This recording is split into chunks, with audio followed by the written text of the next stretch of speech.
welcome back to the Anything Goes with Jackson Neill podcast. Today I have a very, very special interview with an artist who, second time coming onto the podcast, and that is Thutmose.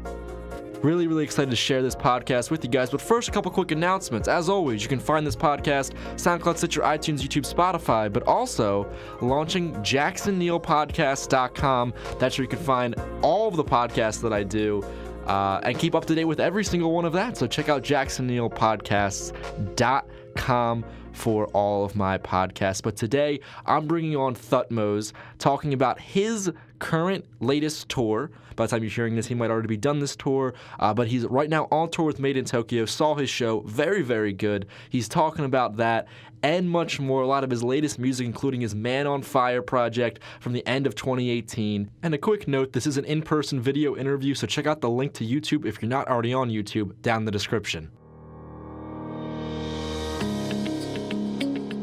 How's this tour going? Tour's going pretty dope, pretty fun as fuck. You know, I just love being on the road.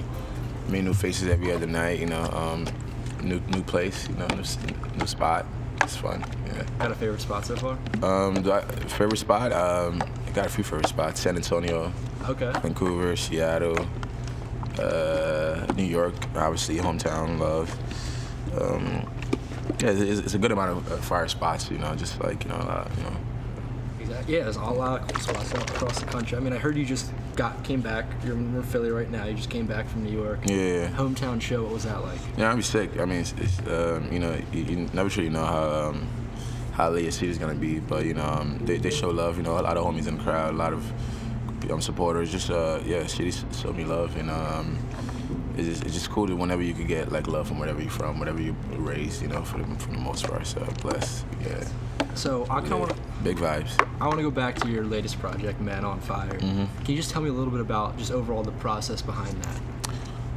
Yeah, I mean, it's more so like a mixtape kind of like approach, you know, just like the first project I ever put out. So, like taking my first steps in general of putting together a body of work. And yeah, just like for me, it was just mostly about paying homage to where I'm from and like, you know, trying to introduce myself, introduce my story, you know, being born in Nigeria, raised in Brooklyn, and just like always been around, you know, a lot of like fiery people, a lot of chaotic atmosphere, but still like very energetic and very optimistic, you know. Mm-hmm. So it's like that was the music represent, you know. Yeah, I mean, when you listen to it, you kind of pick up on that, and you mentioned, you know, being your debut was your first project. Yeah. What did you want listeners to get away from listening to your first project and learn about you as an artist? Just the big vibes, you know, the mixture of both worlds, you know. It's like my melodic side, you know. Being born in Nigeria is a very, you know, melodic. We love to dance, you know. We love melodies. In New York, in Brooklyn at least, it's like hip hop, gritty, you know, the birthplace of hip hop, you know. So just like infusing the best of both worlds to really, like, I feel like express who I truly am, who I feel as a person, you know. Mm-hmm. So yeah. Definitely, yeah. I mean, I didn't even think about it like that when you mentioned it, but you can definitely hear a lot of, you know, the melodic side. Like you said, from Nigeria, you hear a lot of artists come from that part of the world. Yeah, very melodic, yeah, you know. Exactly, yeah. The name I think of, this is gonna be pretty an obvious name. It's like Wizkid. Yeah, Wizkid, Davido, Burna Boy. It's kind of like sounds, you know. It's kind of like grooves. You know, showcasing like a few of those. I haven't really like dived all the way, but I got a lot of songs like in that realm too. Exactly. But still, like, you know, for me, like the foundation is like hip hop, R&B kind of like vibe, you know. So tapping into that a lot. That's what I'm trying to like perfect and just try to like keep making more vibes in that realm, you know. And I mean, I think you can hear that a lot on your project. I think of like a spot between Blame and I think it was Sad to My Face. Yeah, you know. And it's like the difference between those two songs. I mean, listening to it, it's awesome, but it's like you really get to see both sides of you. Yeah, for sure. Like, yeah, you know, just trying to like make sure I showcase like how diverse I feel like I could be, you know. There's multiple sides to me, and I feel like to most people too, you know. Like there's a lot of sides to us, you know. There's the fierce part of you can turn up at the club, you know. Somebody's bumping you when you off too much liquor, and then you got the emotional side of you, you know. So just like trying to showcase every part as a human being, you know. Yeah, no one's so one-dimensional. Yeah. Everyone kind of has those multiple sides of each other, you know. Yeah. And in telling the story about you, this album really touches on like on a lot of different places, like you said, you know, wanting to show multiple sides. Yeah. What are some of those specific sides? What are those specific characteristics you really did want to show? That I did want to show? That you did want to show in the songs. For me, it was.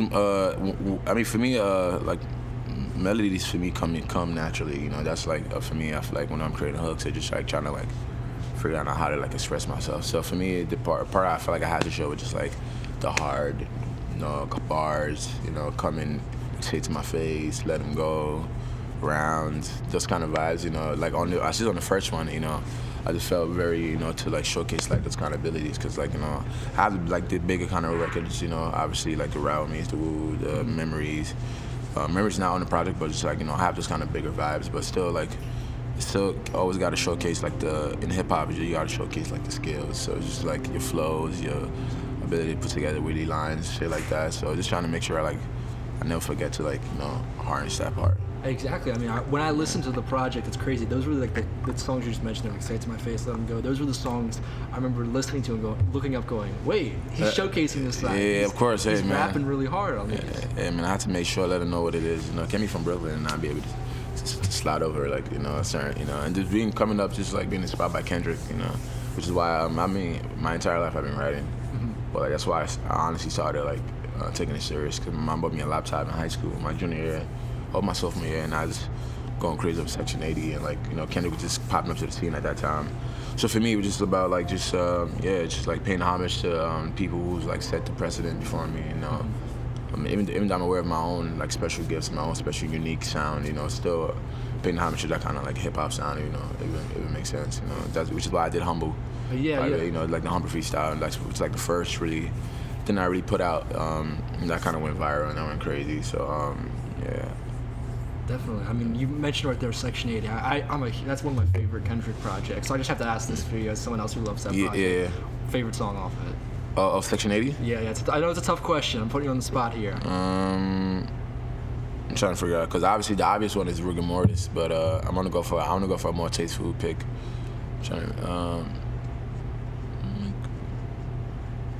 ADHD's on that. Yeah, ADHD's probably my favorite off that. Really? Okay, that's... ADHD off Section 80 for sure. That's yeah, Rigor Mortis is crazy because like the flow is nonstop. Oh yeah. But ADHD is for the concept and just like him representing his generation, you know, and just like going in depth about like, you know, because a lot in that over Section 80 he references like crack babies, you know, which is like 80 babies, you know.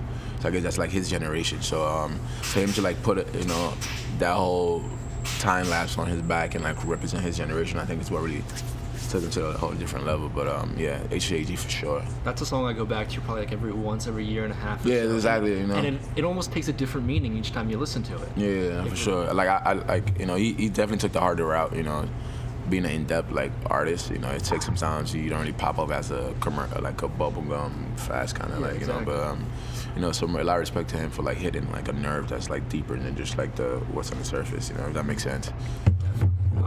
Also, going on your project, Man on Fire, you worked with two New York City artists, Jay Critch, Designer. What was it like getting those guys on? Yeah, I mean, for me, like being from New York, like I always want to work with like New York artists. Like I love working with any artist in general, but just like where I'm from, I want to make sure like you know, people feel me where I'm from, you know, and I'm working with like artists who are coming up, because I love just supporting people who are from the same place that you're from, you know. So with Critch, it was, you know, in the studio, you know, working with him is cool because like he's like up and comer as well, you know. Just being able to go back and forth, helping out with like small stuff, like, you know, because he was in the studio just like freestyling a few stuff, but he was getting stuck on it for a while, but just like giving him like go, like, nah, bro, that's the fire, just like keep that part, you know. I'm just vibing. He's just such a chill person, you know. He's like cool as fuck. Whenever I see him, always good energy. He's always big vibes. He's always he's always like, you know, chill, you know. So and it makes it easier to work with. Designer, didn't even get to get in the studio with him, but sent him the song and he wanted to hop on it. So yeah, he let down the verse, and you know, people joke around online all the time, you know, that, you know, I told Designer to speak English because it's like one of his most clearest verses of all time. I was gonna say, I was thinking about that. But you know, shout out to Designer. He bodied his verse. Yeah, that part was dope. I thought, yeah, because those two features really stuck out to me because, like you said, you know, they're both New York City artists, and I mean, nowadays, you know, getting those guys on the project, I think it really did add that city flair to your. And I have a ton of New York artists for good, bro. And I have a good amount of New York artists on there too, like Alex Mali, Pink Sweats. You know, he's blown up too. Yeah, I was supposed to have Tory on it. Tory's not from New York, but I was supposed to have Tory Lanez on it. Okay. But that song got pushed back. But it's about to come out soon too, so stay tuned for that. It's called Wipe Me Down. Yeah, we got that coming soon, ASAP. Yeah, that one goes for sure. God, definitely. So you mentioned right there, still releasing music. Yeah. You already have 2 songs released in 2019. Yeah. Romeo's Dead, Wait Up. Not three now. Blurry Nights, like Midnight is dropped. Go check it out.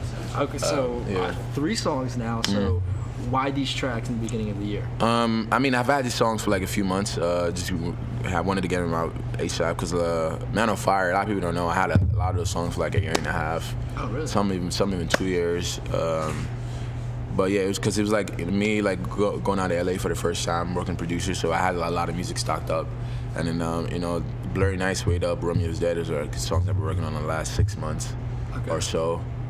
And it just had to get them out, just like show people what I'm currently working on, sounds like those, some more Afro vibes, some more, just like a lot of cool vibey stuff, a lot of like, me evolving as an artist, so I can't want people to hear it out, I call it big vibes, is what I call it. I mean, I was... So just, I feel like that's my evolution, like as an artist, I like that name because when I literally was listening to Wait Up on repeat today, heading into this interview, and that's all I could think about was like the melody. It gets stuck in your head, and you feel that every time you listen to it. That's the big vibes right there. That's what we call it. Just trying to. For me, it's just about putting who I feel like I am a person, just like amplifying it on the records. Just like every song you learn something new. Every year you grow as a person. You go through new shit. So trying to make sure I could like express that, and like hopefully like fans and like listeners like able to like grab onto that, because obviously a lot of it is like obviously like the melodies is like leading the records, but like the substance goes deeper than that. Like on Romeo's Dead, it's just like I'm talking about like a girl who's just like cold-hearted is gonna fuck you over, but you just can't have enough of her. You just keep going back, and Wait Up too. Wait Up just like a chase, like chasing this girl, it's like nonstop. Blurry's is a whole different case. It's just about being on the road, living life, sipping, having a fun time, being on tour, and just looking back to where I was from like a year ago until all the way to now, So it's big vibes to me, just like catchy music, but also like this substance behind it, Exactly. Yeah. I mean, between Romeo's Dead and Wait Up there, are you sure you're all right with all girls and everything? Yeah, for sure. For me, it's not even mostly, but I mean, I do write a lot of music about what I'm going through, but it's not necessarily, sometimes it's just me putting myself in certain shoes, and sometimes it's like, past experiences where I tap into the emotion and trying to, bring it back, just like memories. Like memories, when I remember it was just like, when I heard the chorus, I was in the studio, it made me think about nostalgia, and I was like, nah, let me flip it around. It's like a bittersweet. I thought about like a bittersweet memory I had, and just like made that flow through the thing, So should definitely try to tap into experiences when I write my music. Do you find it kind of hard, maybe are you an artist who likes to go really personal with his Yeah, work? for sure, absolutely. Like, I mean, to what extent I don't know, but like definitely, like, cause I feel like that's what's gonna make my listeners and then my fans like really like get to know me more, just like diving deep, like I have this song Reflections, and in Man on Fire too, I kind of go about my life story. Yeah, Reflections. Yeah, I just like on certain records, just like talking about what I'm going through, what's happening, so people could like get to know me on a deeper level, and just follow my journey and keep following it, So I feel like my favorite artists always go in depth and they get personal about what they've been through, so I try to take that same formula and then apply it to my music as well, Exactly. They give you a little piece of them, so you can kind of get to know them a little bit more, so you can get you can become a bigger fan. Exactly. Yeah, for sure. So right there, you actually mentioned Reflections, and it's one of my personal favorite songs off the project because of how it kind of goes in depth. It says part 1. Is there a part 2? Probably. For sure, I'm planning on it. I want to keep it going. I don't know for how long or like I'm always going to be like open in my certain songs, but Reflections I think is one I'm definitely going to continue in, and every year is new stuff happening. I'm hanging out, I'm meeting new people, I'm meeting, going through more stuff. Like, it's a lot of exciting stuff happening. Movies getting placed and random shit. Being on tour, with a different artist. A lot's always going to be happening. So definitely going to have a lot to talk about. So stay tuned. Keep listening. Exactly. So 2019, you already have a couple songs out. You're on this tour. Just how are you feeling for this year? Just to wrap this up. I'm feeling excited, honestly. Like the last few weeks, last few months, I've just been I mean, it's always a roller coaster being an artist. You know, you highs and ups, the lows and the ups and downs, the highs and lows are always fluctuating, isn't nonstop. You know, so you know, but like lately, I've just been on a whole, just like a whole different planet. I feel like, you know, just on a big vibe mood. You know, I keep saying that word, but that's literally how Describes I feel. it though. It's how Yeah, it's you know, it's just like it feels like I'm really in it. So I feel like I might as well make the most of it and just keep going hard and just keep doing me, and you know, just keep being authentic. You know, and just you know. So, yeah. Well, thank you so much for doing this. I for sure appreciate you, man. Look forward to the show tonight, and hey, Philly to tonight is gonna be lit. Hopefully, I feel like it's gonna be lit. Like my second time in Philly. Yeah, you know, new songs dropped yesterday, Blurry Nights. A lot more on the way. I got a Tory Lanez collab coming soon, and we got a lot more songs coming. You know, so I'm just excited in general. I can't wait for everybody to hear what's new. You know, follow me, Thutmose, Spotify, everywhere, Instagram, whatever. Definitely. You know, stay tuned. You know, and shout out to your boy for having me. Thank you. I'll have all those links down in the description. Thanks. For sure. Somewhere over here. Somewhere over here. Someone down there. Exactly. Somewhere over here. You know, push the buttons with the moving animations and stuff. Thank you. Again, a big thank you to Thutmose for coming onto the podcast. He was so much fun to talk with. Definitely, if you have a tour stop of his coming up on your schedule, either for this one he's doing with Made in Tokyo or another tour he has sometime in the future, I highly recommend it. Had so much fun seeing him live. His music really translates to the stage very well. He had a great energy in the show. I highly recommend seeing a Thutmose show if you ever get the chance. Also, his music in general is just really, really fun to listen to. My favorite song of his right now is either Blame or Wait Up. Links to his music down in the description, as well as his social media, so you can check him out. He is certainly an artist to keep your eye on, and one that I'm glad he came onto the podcast. And with that, that'll wrap it up for this edition of the Anything Goes with Jackson Neill podcast. Remember to subscribe on your favorite platform, but also visit jacksonneillpodcasts.com, an S at the end of podcast in the URL. You can find all of my podcasts there. Links to that website down in the description. That's going to be the new hub for all of my podcasts. Also, if you want to become a member and support this show, as well as get bonus content, exclusive access to more episodes, early access to episodes, and maybe even an interview with me, check out my Patreon link down in the description. There you can join different membership tiers and support the Jackson Neill podcast. Also, follow me on Instagram and Twitter at JacksonNeill20. Links to those down in the descriptions as well. So again, a big thank you for listening, and I'll see you all next time.